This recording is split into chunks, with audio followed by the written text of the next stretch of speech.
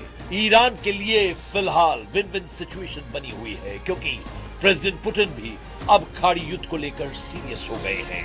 Iran को America से टकराने के लिए जितना गोला बारूद चाहिए उसका इंतजाम पुतिन ने कर दिया है।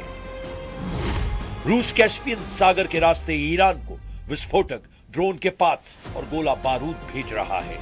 एनबीसी न्यूज को मिले यूरोपीय सरकार के गुप्त दस्तावेजों के मुताबिक हथियार सप्लाई की डिटेल पता चली है।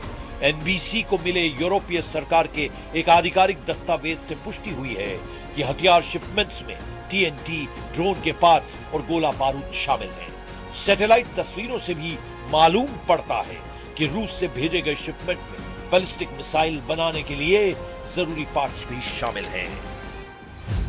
रेवोल्यूशनरी लड़ाकों के लिए रूस से भेजा गया हथियार रिटर्न गिफ्ट है। ये ट्रांसफर मॉस्को और तेहरान के बीच सैन्य संबंधों में बड़े बदलाव को दिखा रहा है।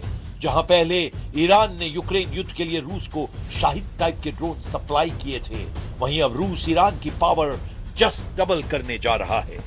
ईरान के पास लड़ाकू ड्रोन का अच्छा खासा भंडार है।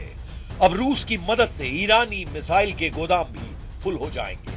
इसके बाद ईरान को रोक पाना अमेरिका के लिए मुश्किल हो जाएगा। ईरान हथियारों का इंतजाम करने के साथ इमोशनल कार्ड भी आजमाने लगा है। इसका सिग्नल कासिम सुलेमानी की कब्र पर पहुंचे ईरानी संसद के स्पीकर कालिबाफ ने दिया है। कालिबाफ मुस्लिम देशों को एक साथ मिलाकर अमेरिका से हिसाब लेने के लिए उकसा रहे हैं।